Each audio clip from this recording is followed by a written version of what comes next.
इस वीडियो में आपके लिए लेकर आ चुका हूं मैं CISF HCM एग्ज़ाम के लिए इम्पोर्टेंट जीके जीएस के क्वेश्चन। आपको पता होगा आपका जो पेपर है 30 तारीख से शुरू है।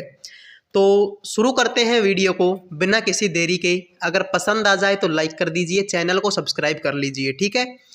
तो पहला क्वेश्चन आपके सामने है, कौन सी पंचवर्षीय योजना महालनोबिस के विचारों पर आधारित थी। बहुत शानदार क्वेश्चन है कि कौन सी पंचवर्षीय योजना महालनोबिस के विचारों पर आधारित थी। तो द्वितीय पंचवर्षीय योजना आधारित थी, ठीक है। अब प्रथम पंचवर्षीय योजना के बारे में आपसे पूछ ले कि ये किस पर आधारित थी, तो ये हेरोड डोमर मॉडल पर आधारित थी। किस पर? हेरोड डोमर मॉडल पर आधारित थी कौन सी? पहली पंचवर्षीय योजना। तृतीय पंचवर्षीय योजना की बात करें तो इस योजना को हम गाइडिल योजना के नाम से भी जानते हैं। किसके नाम से जानते हैं सर? गाइडिल योजना के नाम से भी इस पंचवर्षीय योजना को जाना जाता है। कौन सी को? तृतीय पंचवर्षीय योजना को। पहली पंचवर्षीय योजना शुरू कब हुई थी सर? 1951 में हुई थी। 1951 से 1956 तक ये पंचवर्षीय योजना चली थी, ठीक है। तो ये सारी बातें जो है आपको पंचवर्षीय योजनाओं से याद रखनी है, एग्जाम में क्वेश्चन आता है।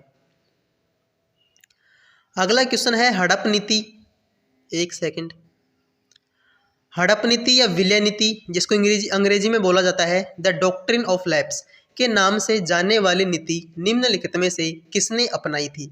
तो हड़प नीति को किसने अपनाया था? लॉर्ड डलहौजी ने अपनाया था। देखो हड़प नीति में क्या होता था, जिस भी राज्य का जैसे कोई उत्तराधिकारी नहीं है, जैसे कि झांसी की रानी आपने सुना होगा, जब उनके पति गंगाधर राव की मृत्यु हो गई थी तो वहां पर उनका कोई उत्तराधिकारी नहीं बचा था, तो वो ऐसे राज्यों को हड़प लेते थे। जैसे कि उन्होंने सतारा को हड़प लिया, झांसी को हड़प लिया, ठीक है। इस तरीके से वो उनको, अवध को हड़प लिया, इस तरीके से वो उनको हड़प लेते थे। तो ठीक है, हड़प नीति या विलय नीति किसने संबंधित है? ये लॉर्ड डलहौजी से संबंधित है।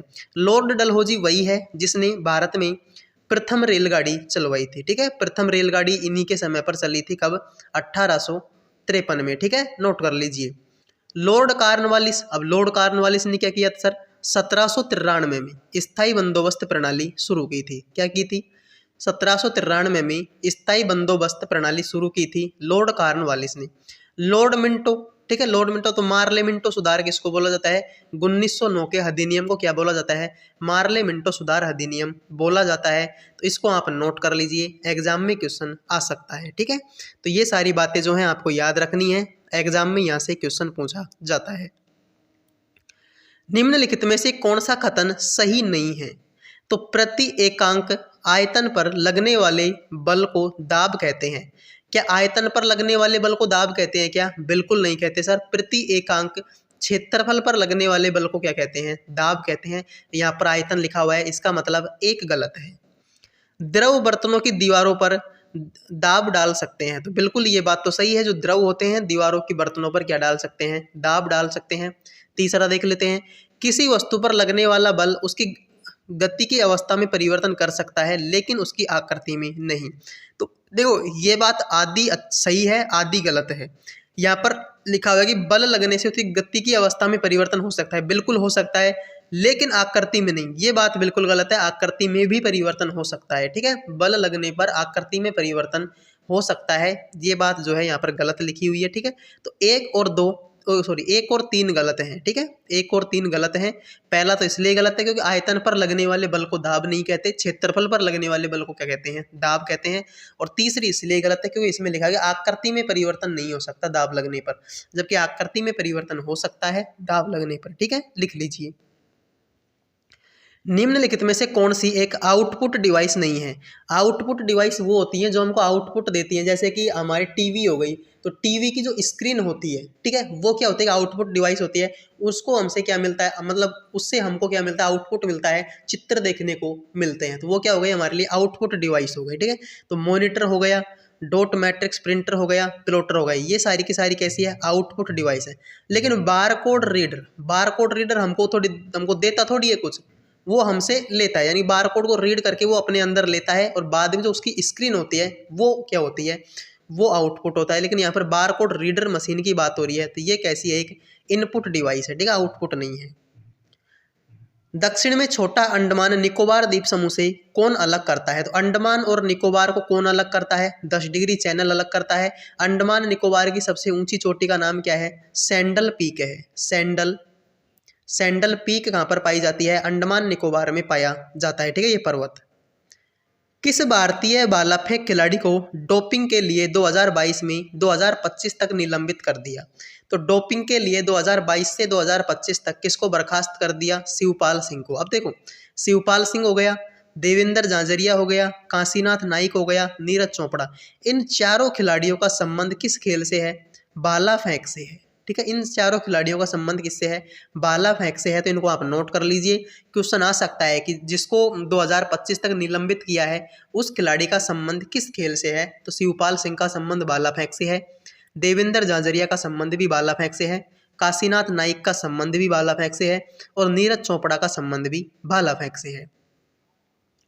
फील्ड मार्शल के पद पर पदोन्नत होने वाले पहले भारतीय अधिकारी कौन थे? तो फील्ड मार्शल के पद पर पदोन्नत होने वाले पहले भारतीय सेना के अधिकारी कौन थे? सैम मोनकसा थे, ठीक है, इसको आप नोट कर लीजिए। विक्रम बत्रा का नाम तो किससे जुड़ा हुआ है? इनका तो जुड़ा है किससे? जो आपके 1999 की कारगिल की लड़ाई हुई थी, ठीक है, उससे इनका नाम जुड़ा हुआ है, ठीक है। इनके ऊपर एक फिल्म भी बनी हुई है शेरशाह नाम करके, ठीक है, देख लीजिए। आईसीसी पुरुष क्रिकेट वर्ल्ड कप 2023 की मेजबानी कौन सा देश करेगा? तो आईसीसी क्रिकेट वर्ल्ड कप 2023 की मेजबानी कौन करेगा? भारत करेगा। आपको पता हो तो ये वर्तमान में ये मैच अभी तक चल रहा है, ठीक है। तो इससे रिलेटेड अभी जीके तो सामने नहीं आए कि कौन जीता कौन हारा, लेकिन इसकी मेजबानी कौन कर रहा है? भारत कर रहा है, इतना आप लिख लीजिए। अब यहाँ पर हम देख लेते हैं कि इस बार भारत ने किस किस चीज़ की मेजबानी की। तो पुरुष क्रिकेट वर्ल्ड कप की मेजबानी तो कर ही रहा है, ठीक है। इसके अलावा पुरुष हॉकी वर्ल्ड कप, पुरुष हॉकी वर्ल्ड कप की मेजबानी भी किसने की? भारत ने की। इसके अलावा G20 की मेजबानी भी किसने की? भारत ने की। तो ये सारी बातें आपको याद रखनी है। भारतीयों को हथियार रखने से रोकने वाला आर्म्स एक्ट किस वर्ष पारित किया गया था? तो हथियार रखने से रोकने वाला आर्म्स एक्ट किस वर्ष पारित किया गया था? सन 1878 में पारित किया गया था। लिख लीजिए, एग्जाम में ये क्वेश्चन आ सकता है। महानदी द्रोणी का विस्तार किस राज्य में नहीं है? तो महानदी द्रोणी का विस्तार किस राज्य में नहीं है? सही जवाब हो जाएगा कर्नाटक में। सर कर्नाटक के मुख्यमंत्री का क्या नाम है? सिद्धारमैया है। क्या नाम है?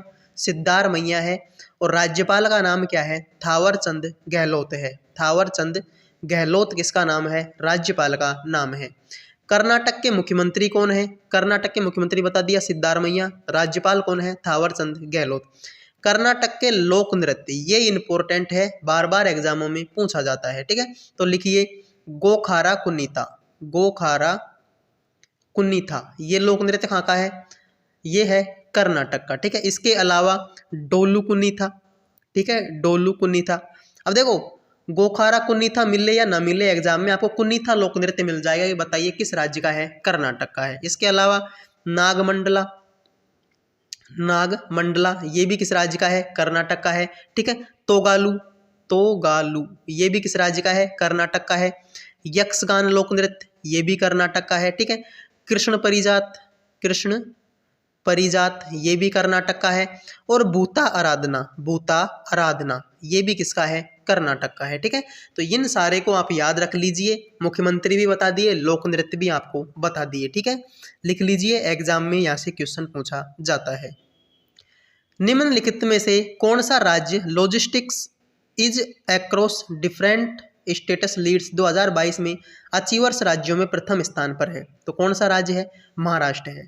सर महाराष्ट्र के मुख्यमंत्री एग्जाम में आ सकते हैं क्या? बिल्कुल आ सकते हैं, एकनाथ शिंदे लिख लीजिए, ठीक है। और राज्यपाल आ सकते हैं क्या? आ सकते हैं, रमेश बैस लिख लीजिए, रमेश बैस। अब महाराष्ट्र के भी लोक नृत्य आप लिख लीजिए, क्योंकि लोक नृत्य और फेस्टिवल एक ऐसा टॉपिक है जो एग्जाम में पूछा जाता है। तो महाराष्ट्र के लोक नृत्य में हो गया जैसे कि गफा महाराष्ट्र का है, ठीक है। गोरिया लोक नृत्य, गोरिया महाराष्ट्र का है। लेजिम महाराष्ट्र का है। लावणी महाराष्ट्र का है। ललिता लोक नृत्य ये भी महाराष्ट्र का है। तमाशा लोक नृत्य ये भी महाराष्ट्र का है, ठीक है। तो ये सारे के सारे एक दही कला और लिख लीजिए, दही कला। तो ये सारे के सारे लोक नृत्य कहाँ के हैं? महाराष्ट्र के हैं, लिख लीजिए। एग्जाम में इनमें से क्वेश्चन पूछा जाएगा कि बताइए कौन सा महाराष्ट्र का लोक नृत्य है? तो गफा, गोरिया, लेजिम, लावणी, ललिता, तमाशा और दहीकल। ठीक है, लिख लीजिए। 28 जुलाई 2022 को भारतीय नौसेना को कौन सा स्वदेशी विमान वाहक पोत सौंपा गया था? तो INS विक्रांत सौंपा गया था, लिख लीजिए। वन लाइनर क्वेश्चन है, एग्जाम में पूछा जाएगा। 2020 टोक्यो ओलंपिक में खेलों में भारत ने कितने गोल्ड मेडल जीते? तो एक ही गोल्ड मेडल जीता था, वो भी किसने जीता था? नीरज चोपड़ा ने जीता था। दो जीते थे क्या? Silver medal. किस किसने जीते थे? एक तो जीता था मीराबाई चानू ने, एक जीता था रवि कुमार दहिया ने, और 4 जीते थे क्या? Bronze medal. किस किसने? बजरंग पूनिया ने, लवलीना बोरगोहेन ने, PV सिंधु ने, और पुरुष हॉकी टीम ने। किसने जीते हैं? पुरुष हॉकी टीम ने जीते हैं। तो हो गए टोक्यो ओलंपिक के 7 gold medal, 7 medal, 1 gold medal, 2 silver medal, और 4 जीते थे इन्होंने ब्रॉन्ज मेडल। और बात करें कॉमनवेल्थ गेम्स की, तो कॉमनवेल्थ गेम्स की 61 मेडल जीते थे। ठीक है, 22 तो जीते थे गोल्ड, ठीक है, 16 जीते थे यहाँ आपके सिल्वर, और 23 जीते थे ब्रॉन्ज। ठीक है, लिख लीजिए। निम्नलिखित में से किस शॉर्टकट कुंजी का इस्तेमाल MS वर्ड 365 में किसी फाइल को सेव करने के लिए किया जाता है? तो Ctrl+ में S का उपयोग किस लिए किया जाता है? सेव के लिए किया जाता है। निम्नलिखित में से किन तरीकों द्वारा ऊष्मा स्थानांतरण के लिए किसी माध्यम की आवश्यकता नहीं होती?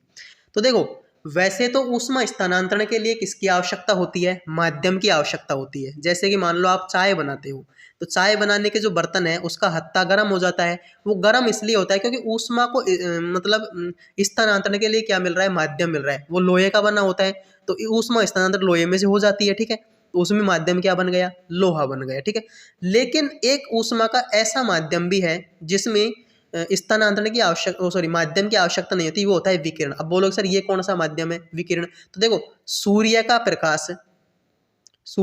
प्रकाश धरती पर आ रहा है, पृथ्वी पर आ रहा है, तो इसके लिए क्या कोई अलग से कोई लोहे का टुकड़ा लगा हुआ है क्या? कोई पाइप लगा हुआ है कि जिसमें से होकर वो आ रहा हो? नहीं लगा हुआ। ठीक है, तो ये फ्री में आ रहा है। ठीक है, कोई माध्यम की आवश्यकता नहीं पड़ रही, ना किसी लोहे के टुकड़े की आवश्यकता पड़ रही है, ना हवा की आवश्यकता पड़ रही है, ना इसमें कोई पाइप की आवश्यकता पड़ रही है। ठीक है, ना किसी कोई मशीन की आवश्यकता पड़ रही है। ये ऐसे ही बिना किसी माध्यम के धरती पर प्रवेश करता है। ठीक है, Gujarat university startup and entrepreneurship द्वारा लागू की गई हर ईसा स्टार्ट नाम की पहल का शुभारंभ अक्टूबर 2022 में किसके द्वारा किया गया?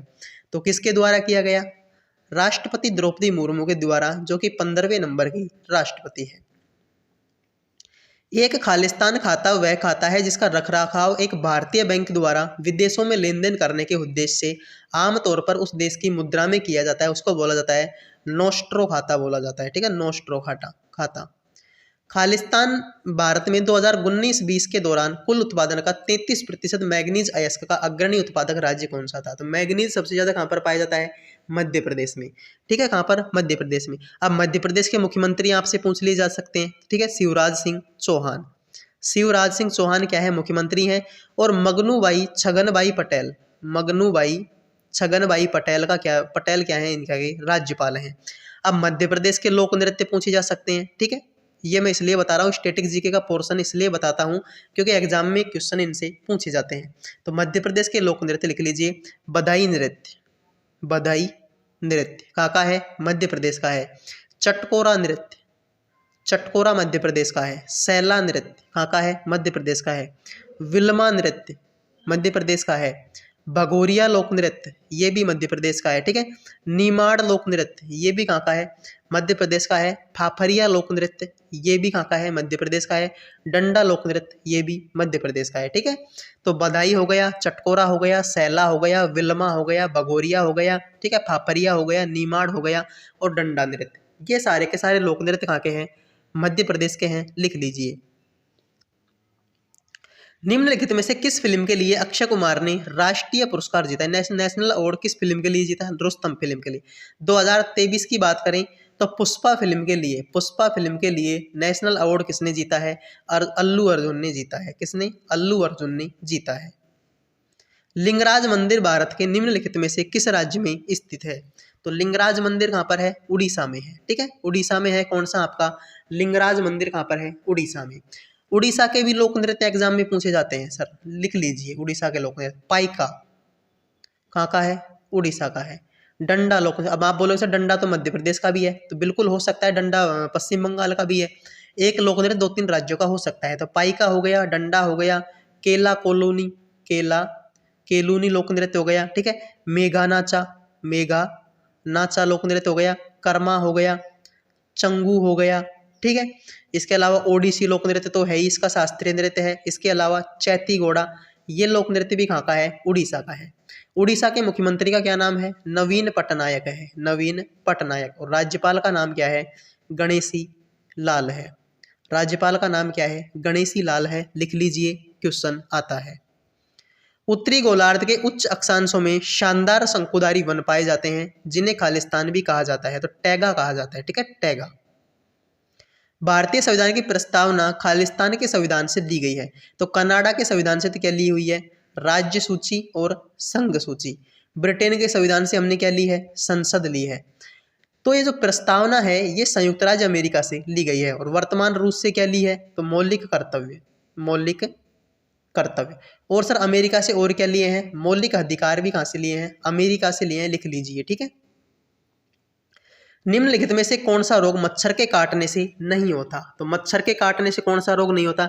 हेपेटाइटिस नहीं होता। हेपेटाइटिस तो जो है वायरस के कारण होता है। किसके कारण होता है? वायरस के कारण होता है हेपेटाइटिस। ठीक है, दुस्का खालिस्तान राज्य का सबसे लोकप्रिय खाद्य पदार्थ है, तो दुस्का जो खाद्य पदार्थ है वो किसका है? झारखंड का है। झारखंड के मुख्यमंत्री आपसे पूछ ले तो हेमंत सोरेन, हेमंत सोरेन। राज्यपाल पूछ ले तो सीपी राधाकृष्णन, सीपी राधाकृष्णन। अब झारखंड के भी लोक नृत्य आपसे पूछे जा सकते हैं, तो झारखंड के लोक नृत्य आपको लिखने पड़ेंगे। छऊ, ठीक है, पाइका। अब आप बोलोगे सर पाइका तो उड़ीसा का भी है, तो बिल्कुल एक लोक नृत्य 2 राज्यों का हो सकता है।